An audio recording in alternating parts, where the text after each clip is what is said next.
Après la destruction du second temple, c'est Rabban Gamliel qui fut nommé le Nassi Israël, celui qui devait trancher la loi pour le peuple juif.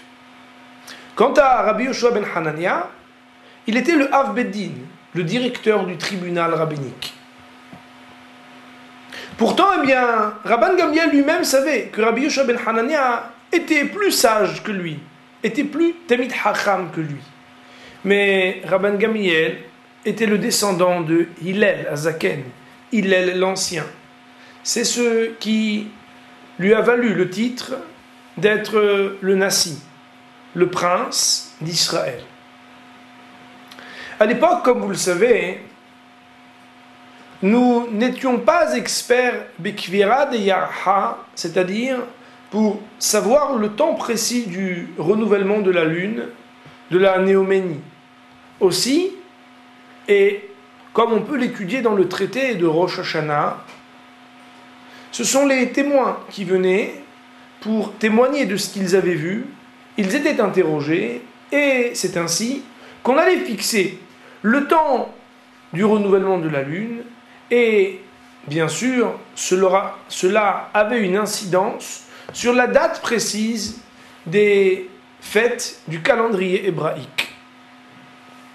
Eh bien, figurez-vous que une fois, il est arrivé une discussion entre justement Rabban Gamliel d'un côté et Rabbi Yoshua de l'autre, à savoir si les témoins qui avaient rendu compte de la néoménie étaient valides ou non. Et c'est ainsi que pour Rabbi Yoshua, la date de Yom Kippour devait tomber un jour plus tôt que la date du Yom Kippour qui allait être fixée par le Nassi Israël, le prince d'Israël, Rabban Gamliel. Alors, l'incidence est énorme, n'est-ce pas? Le Yom Kippourim, ce jour que l'on surnomme le grand pardon, ce jour de l'expiation des fautes, lorsqu'on fait la Teshuvah, eh bien, il a des règles qui amènent, lorsqu'on les transgresse, la peine de karet, d'excommunication. Aussi, Rabbi Yoshua se prépare à respecter ses commandements quand soudain arrive chez lui un émissaire de Rabban Gamliel, du Nassi Israël, pour lui demander, en plein jour du Yom Kippour, de venir le voir avec sa canne et son porte-monnaie pour se rendre chez Rabban Gamliel. Alors, pourquoi est-ce qu'on lui demande cela? Eh bien, tout simplement pour exprimer et montrer combien il est capable de s'appuyer et de se soumettre à la décision du tribunal d'Israël.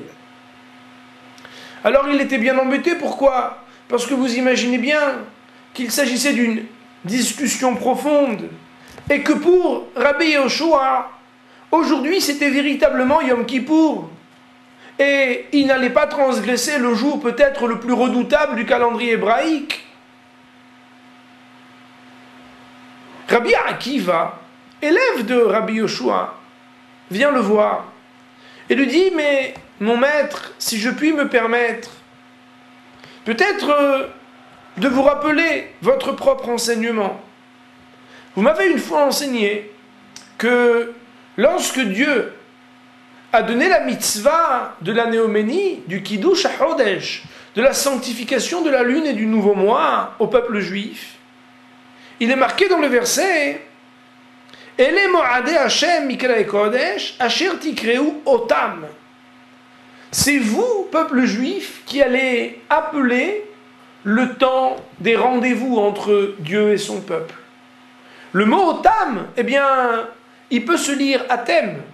C'est vous qui les fixez lorsque le Bet Din, c'est-à-dire le tribunal rabbinique dirigé par le Nassi, va décider du jour du renouvellement de la lune, du jour du Rosh Chodesh, et donc de la date des fêtes juives, Akadosh Baruch Hu acquiesce et transforme, si l'on peut dire, la réalité astronomique pour que, quel que soit ce que l'on peut observer du ciel, la date des fêtes juives et l'éclairage spirituel de la fête obéissent et s'adaptent à ce que le peuple juif et son tribunal auront décidé ici-bas.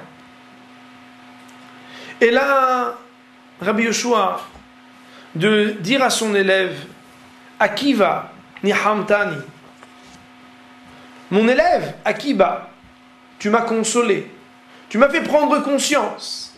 Et Rabbi Yoshua, en plein jour présumé du Yom Kippourim pour lui, et pour accomplir la volonté du Nassi Israël, qui selon ses comptes, eh bien, ne donnait pas comme coïncidence cette date avec le Yom Kippour, il a pris sa canne et son porte-bonnet, et il s'est rendu chez Rabban Gamliel pour montrer que la force du Beth Din, elle est totale et absolue, c'est Dieu qui le veut ainsi, et moi, Rabbi Yoshua, même si je suis convaincu de ce que j'avance, je suis capable de supporter la décision du Beth Din.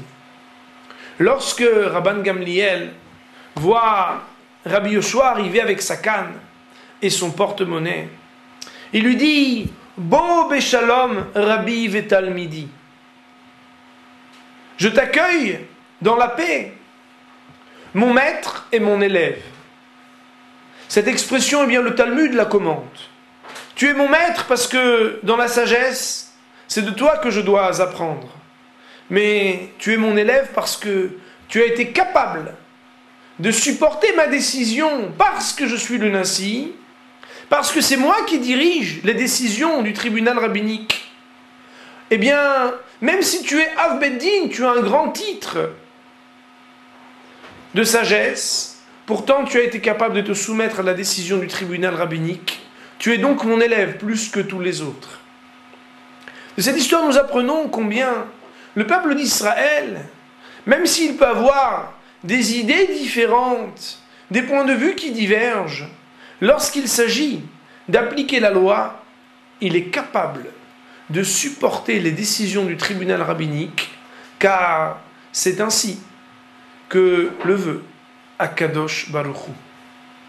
À très bientôt.